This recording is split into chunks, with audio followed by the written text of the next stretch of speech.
But we begin tonight with Israel and Gaza on the brink. Thousands of Israeli forces continue to amass on the Gaza border in the wake of the deadly terrorist attack by Hamas more than a week ago. Approximately 2,000 U.S. troops have been told to prepare for possible deployment in the Middle East if given orders. They will go to a nearby country to be prepared to support Israel. These troops have not yet been activated, and the U.S. government insists it does not mean American boots on the ground. The number of Americans killed in the Hamas attack is now at least 29. The Israeli Defense Forces updated the number of people being held hostage by Hamas to 199. The military wing of Hamas claimed to be holding between 200 and 250 hostages. In Tel Aviv today, Secretary of State Antony Blinken was warned by Israel's defense minister that the upcoming war would be, quote, long, and the price for peace, quote, high, but that Israel would win. Blinken later met for more than 6 hours with Prime Minister Netanyahu and his war cabinet. That followed visits to 5 Gulf Arab states and Egypt over the weekend. For a time, it appeared that the Rafah crossing from Gaza to Egypt would be opening today, allowing humanitarian aid in, and thousands of dual nationality Palestinians to leave. However, that crossing remains closed. UN officials have told reporters that civilians in Gaza are drinking seawater because clean water has run out, and that the entire health system in Gaza has collapsed, with acute shortages of body bags, pain medication, and power generation. The UN aid chief is set to travel to Egypt on Tuesday and also plans to visit Israel. The UN, WHO, and the World Food Program are all ready to deploy assistance. President Biden canceled a planned trip to Colorado this morning so that he and Vice President Harris could receive a briefing from their national security team on the conflict and to hold calls with the leaders of Egypt, Iraq, and Germany. Biden, who is said to be considering a trip to Israel in the coming days, spent the weekend urging calm and warning that it would be a mistake for Israel to reoccupy Gaza. Hamas and the extreme elements of Hamas don't represent all the Palestinian people.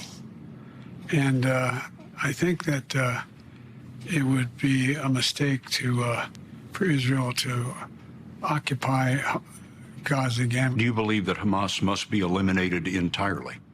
Yes, I do. But there needs to be a Palestinian Authority.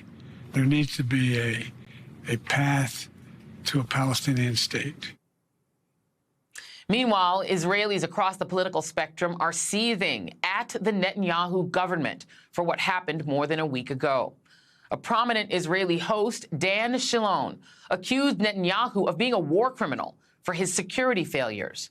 Late this afternoon, the spokesperson for the military wing of Hamas issued a statement saying that Hamas would release foreign prisoners, quote, if the necessary conditions are available for that. He said Hamas militants had taken a number of people of different nationalities hostage without having, quote, the opportunity to verify their identities. A former Hamas official called for the release of the roughly 6,000 Palestinians in Israeli prisons in exchange for the Israeli hostages, who include infants, toddlers, and elderly people. Let's bring in NBC News foreign correspondent Josh Lederman in Haifa, Israel. Josh, please give us the latest from there. Well, Joy, for people who are trapped in the humanitarian crisis that is the Gaza Strip, today was supposed to be a day when maybe things would get a little bit better. Today was the day that we were told, as of last night, by the Palestinian representative present at the Rafah border crossing between the Gaza Strip and Egypt, that there was a deal in place and that 9 a.m. today, there was going to be an opportunity for foreign Palestinian nationals who are in the Gaza Strip to cross over the border into Egypt, and for humanitarian aid to go into the Gaza Strip to deal with the exact kinds of issues that you were just talking about, the lack of food, water, medicine, medical supplies. And yet that time came and went, and things were not going in and people were not going out. And one of the reasons we learned was that both Hamas and Israel said, in fact, there was no deal in place for the kind of ceasefire, the kind of cessation of air airstrikes that would be needed to carry that out safely. And so that was a real blow to hopes that perhaps the humanitarian aspect of this could be somewhat ameliorated even as we are awaiting this expected Israeli ground incursion into Gaza. And as we are hearing just more and more reports about the desperation coming out of the Gaza Strip, this is really setting the stage for that potential visit that you mentioned from President Biden here to Israel. U.S. officials tell me that Biden is strongly considering that trip as early as this week, and that officials are already on the ground here in Israel making the preparations for that visit. But this is going to be very complicated and difficult, leaving aside the security implications of bringing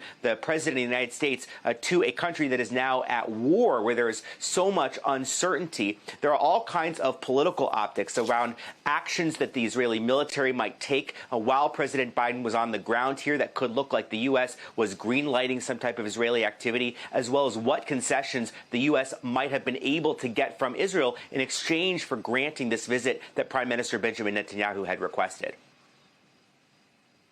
NBC's Josh Lederman, thank you. Thank you very much. Please stay safe. And joining me now is Daniel Levy, who has served as an Israeli negotiator under Prime Ministers Yitzhak Rabin and Ehud Barak during the Israel-Palestine peace talks. And Trita Parsi, an expert on the geopolitics of the Middle East and executive vice president of the Quincy Institute for Responsible Statecraft. Thank you both for being here. Mr. Levy, I do want to start with you. And just to go back just a little bit, you heard Josh Lederman's reporting, but I was very interested in having you respond to the conversation that's happening inside of Israel, in which Prime Minister Netanyahu is under some pretty sharp criticism from his own people for his handling of things and for the intelligence failure, and presumably, at least in some quarters, for what's happening in Gaza. What do you make of that conversation that's happening? Well, it's a very important variable in how this plays out, Joy, because I think Prime Minister Netanyahu is curbing his enthusiasm for the morning after, whenever this military escalation ends, because that is when the accounting will begin really in earnest for what happened on October 7th. This huge systemic deterrence, intel, military failure, heaped on years, I would argue at least, of mishandling the entire Palestinian situation. But Netanyahu knows that when that happens, it's really a fool's errand to eulogize politically Benjamin Netanyahu. He's the comeback king. He's been around for so long. But I think when that happens, Netanyahu is really going to be in a hard spot. And that means, I think that Netanyahu, who's been a little risk-averse militarily, despite all his bad politics in other ways, over the years, I think he has the incentive to not reach that morning after. And I think that means that this American and other efforts to try and pull this back from the brink are really going to have to be redoubled. And they might require working quite deftly with other elements inside the Israeli cabinet, inside the Israeli security establishment. Right now, they're unified, but you're going to have to probably tease out differences between them. Trita Parsi, let me bring you in and ask about the American angle of this, right? Because to add to what Mr. Levy has said, you've now got the American president who came out with full-throated support for the Israeli government initially. He softened his tone somewhat and is talking more about the idea of some sort of rapprochement. What do you make of his role and the prospect of a potential visit? What do you think that then adds to the situation? Well, I think you're quite right that the president has focused primarily on showing tremendous support for Israel. In the last 48 hours, we've seen an increase in the language of trying to couch everything in terms of international law. But what we're not seeing is very clear statements that says that Israel, despite the fact that it obviously has a right to defend itself, its defense nevertheless has to be within the confines of international law. We've seen the president use the term international law in the same passage, but not in the sense of strongly, publicly requiring Israel to abide by that. And I fear that the absence of stronger language is going to be problematic because it's not going to be sufficient to deter the Israelis.